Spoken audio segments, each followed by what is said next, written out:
Curvilinear coordinates, इसकी पहले theory करवा रही हूँ। कोऑर्डिनेट सरफेसेस एंड कर्व्स, हमारे पास ना you V W 3 curvilinear coordinates होंगे पॉइंट्स के। दैट मीन्स कि हमारे पास पी कोई पॉइंट है, एक यू कर्व होगी, एक वी कर्व होगी और एक डब्ल्यू कर्व होगी। यू पे यू नोट पॉइंट होगा, वी पे वी नोट होगा और डब्ल्यू पे डब्ल्यू नोट, तीनों पॉइंट्स होंगे। इसी को you V W curvilinear curves बोलेंगे। उसमें यू जो है वो यू नोट का पॉइंट है ना, दैट मीन्स जो फाइव वन यू वी डब्ल्यू ये तीनों आपके एक्स वाई जेड में कोऑर्डिनेट्स होंगे। Five one x y z is equal to u naught, five two x y z is equal to v naught, five three x y z is equal to डब्ल्यू naught. ये ज़रूरी नहीं है कि तीनों coordinates में x y Z हो, किसी में एक्स वाई हो सकते हैं, किसी में नहीं। तो इन सबको कर्वीलिनियर कोऑर्डिनेट्स बोलते हैं। उसके बाद है ऑर्थोगोनल कर्वीलिनियर कोऑर्डिनेट्स। अगर तीनों कोऑर्डिनेट्स जैसे x axis, y axis and z axis होते हैं आपके, एक्स डॉट वाई आपका ज़ीरो होता है, उसी तरह अगर तीनों कोऑर्डिनेट सरफेसेस हर पॉइंट्स पे म्यूचुअली जो है आपके ऑर्थोगोनल हो, मतलब आपस में सबकी दो दो जनों की जो प्रोडक्ट है वो इक्वल टू ज़ीरो हो, तो उन सारे कोऑर्डिनेट्स को आप लोग बोलते हो ऑर्थोगोनल। उसके बाद कंडीशन ऑफ ऑर्थोगोनलिटी, कंडीशन ढूंढने के लिए सबसे पहले u हमने five one x y z का फंक्शन लिया, v हमने five two x y z का फंक्शन लिया और जो w है वो five three x y z का फंक्शन लिया। अब रजे अगर u x y z, v x y z, w x y z के फंक्शंस हैं, दैट मीन्स जो एक्स वाई जेड होंगे वो आगे u v w के फंक्शंस होंगे। इसीलिए x को हमने मतलब इसमें आर्टिकल है तो हमने मान लिया कि जो x है वो u v w का फंक्शन है, y u v w का फंक्शन है, z भी u v w का फंक्शन है। सबसे पहले जो हमारा आर वेक्टर होता है वो होता है एक्स आई वाई जे जेड के, W1 हो जाए मतलब x की जगह आपने psi one u V W one, फिर y की जगह फिर आपने z की जगह ये पुट कर दिया और ये हमने मान के चल पड़े कि फंक्शन यू वी डब्ल्यू का होगा।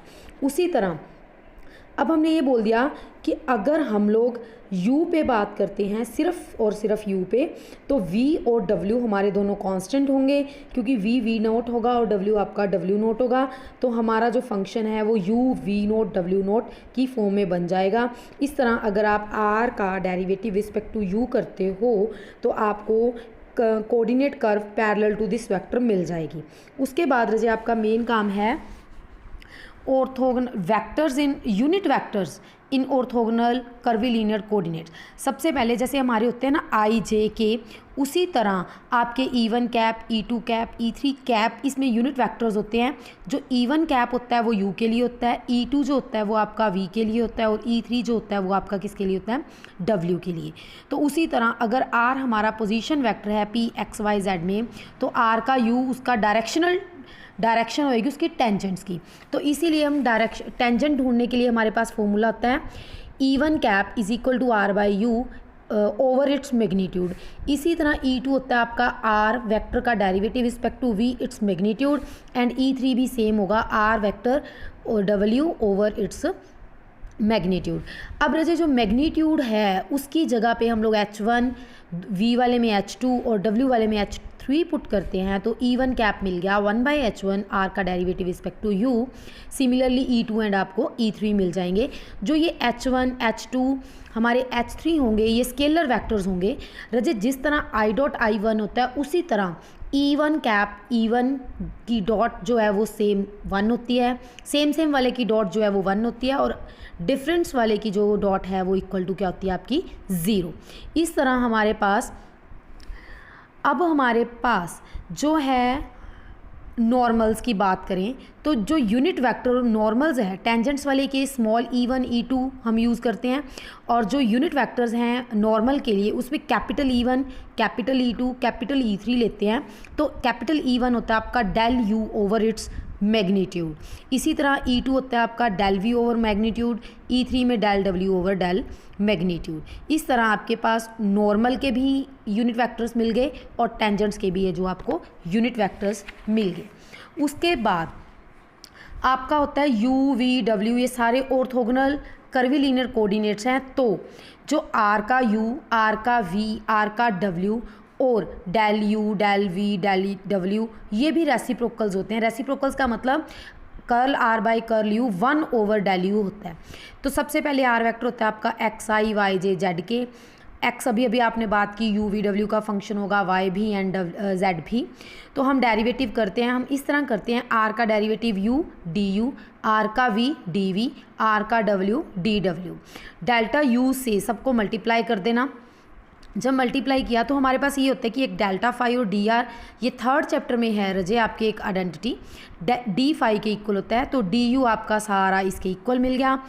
सिमिलरली अभी हमें करना नहीं है, सिर्फ बता रही हूँ कि अगर आप डेल वी से मल्टीप्लाई करोगे, डेल डब्ल्यू से मल्टीप्लाई करोगे, तो हमारे पास ये आपस में ऑर्थोगोनल आ जाएंगे, क्योंकि del u dot curl r by curl u अगर 1 है, दो वेक्टर्स की अगर मल्टीप्लाई इक्वल टू 1 है, then we can say that these are reciprocals to each other.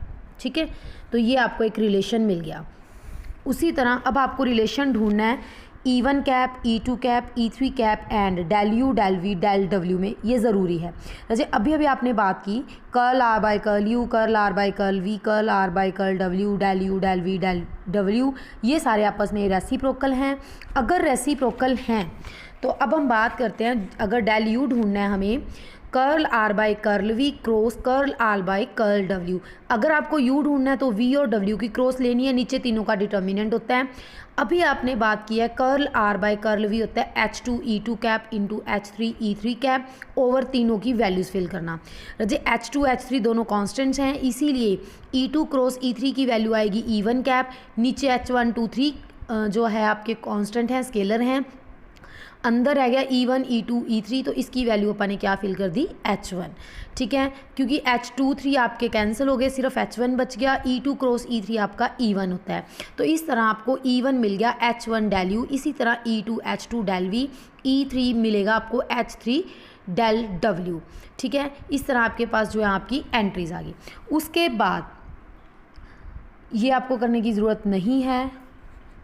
अगर अब आपको ढूंढनी हो आर्क लेंथ, वॉल्यूम एलिमेंट्स और एरिया एलिमेंट, सबसे पहले आर आपका होगा function of U we W, D R को आप वही आर का यू डी यू, आर का V derivative D V, R का डब्ल्यू डेरिवेटिव डी डब्ल्यू।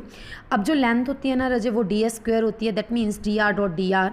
तो हमारे पास जो ये डी आर पड़ा है, इसकी स्क्वायरिंग दो, मतलब स्क्वेयरिंग कर देना। जब स्क्वेयरिंग करोगे रजे, curl r by curl u its square d u square, curl r by curl v square d v square डब्ल्यू स्क्वायर। उसके बाद जब आप 2AB का फॉर्मूला लगाओगे ना, अभी अभी आपने पढ़ा कि आर का यू डॉट आर का वी, जो ये वैल्यूज़ हैं आपस में ये ऑर्थोगोनल होती हैं। दैट मीन्स कि इन पूरों की, तीनों की वैल्यू जो है आपकी वो क्या हो जाती है, 0।